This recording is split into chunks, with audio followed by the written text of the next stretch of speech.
Hey everyone, it's Courtney. Welcome back to my channel.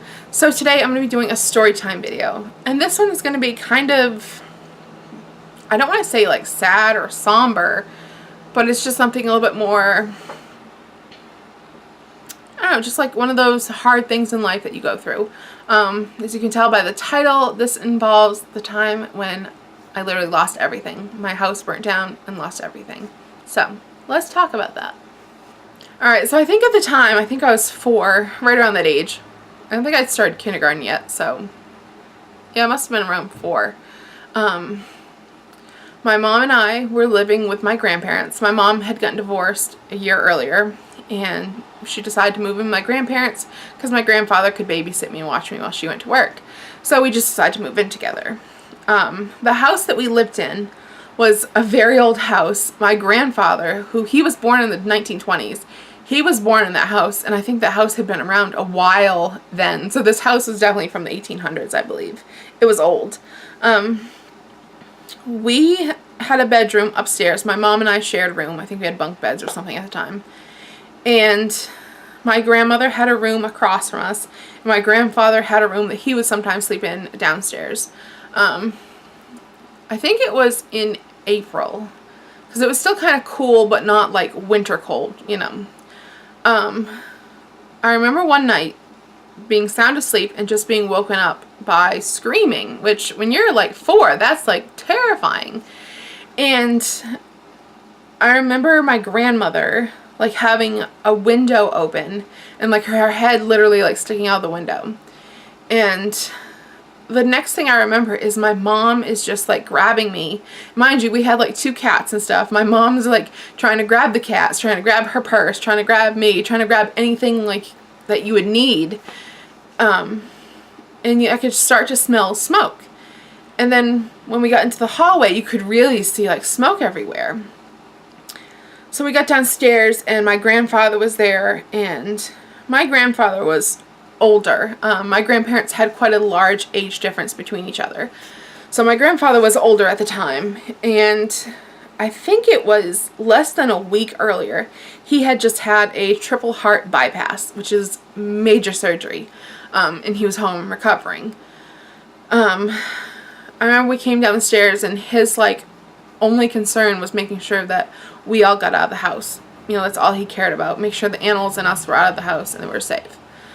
So I can't remember if it was my grandfather that called 911 at the time or if it was one of our neighbors. We lived in a rural area, and so like our nearest neighbor was, you know, probably half a mile away or something. I remember, like I said, I was so young that this is just like choppy, but I do remember fire trucks coming, and there was a ton of fire trucks because our house fire turned into a massive house fire. So there was a bunch of fire trucks there, and they had ambulances and stuff that were all lined up on the sides of the roads and everything, and they put us in an ambulance. And I remember looking out the window like wondering, where's my grandfather, you know, where is he? And I just remember seeing him come running out of the house, you know, totally frantic. He was trying to grab buckets and stuff, trying to get water and trying to save his home. And to me, like, even being so young, that was just an image that was just so gut-wrenching. You know, seeing this man who had just gone through major surgery, you know, I mean, he is so lucky that nothing happened to him because, like I said, he just had a triple heart bypass, which is major. And he was older. I think he was in his early 70s at the time, so he was older, you know. This was very stressful for him, and just seeing him try and save everything, it was just, it made me love him so much more, you know, seeing him do that. The firefighters literally had to fight with him to get him to stop because he wanted to save his home, you know. That was his family home, and it meant so much to him, and it was heartbreaking. He did make it out fine. He was all right. They finally got him to, you know, come with us and be with us. And I just remember, like, you could almost feel his heart breaking. It was just one of those things. It was so sad. So, mind you, this happened in, like, in the nighttime, kind of almost towards dawn. So the fire went on for quite a few hours.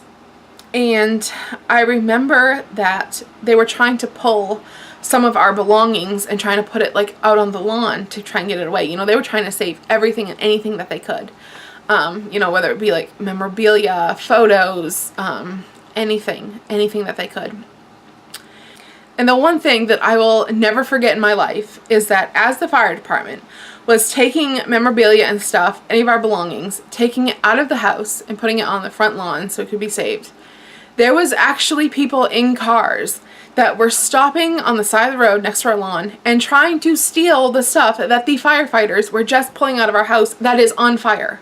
Trying to steal it. I mean, like, that to me is just so disgusting. I mean, how can you have the gumption enough to do that? Like, what makes you think it's okay to be like, oh, hey, these people's house is on fire. Let me go steal their stuff that, you know, they're going to only get a few things out of the house anyways because most of it's burned. So let's take everything that they have left. I mean, my God, to me that is just sick. Ugh. I have no use for people like that. To me, that is just almost like stealing from the dead. Like, you do not do that. Ugh.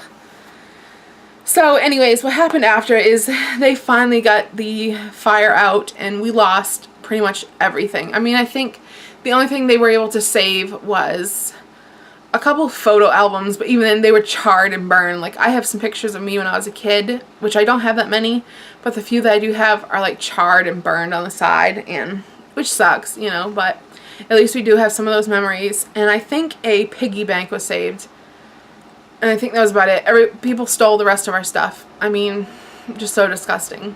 But the, I think it was a couple hours later, what was it? The Red Cross.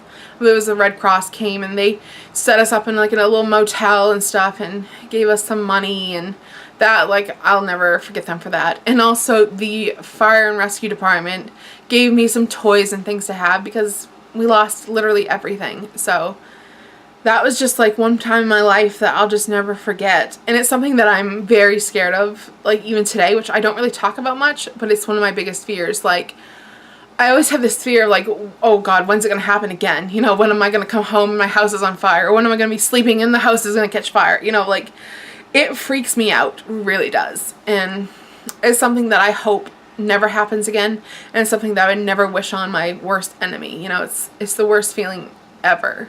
So I hope this video wasn't too much of a buzzkill for you guys.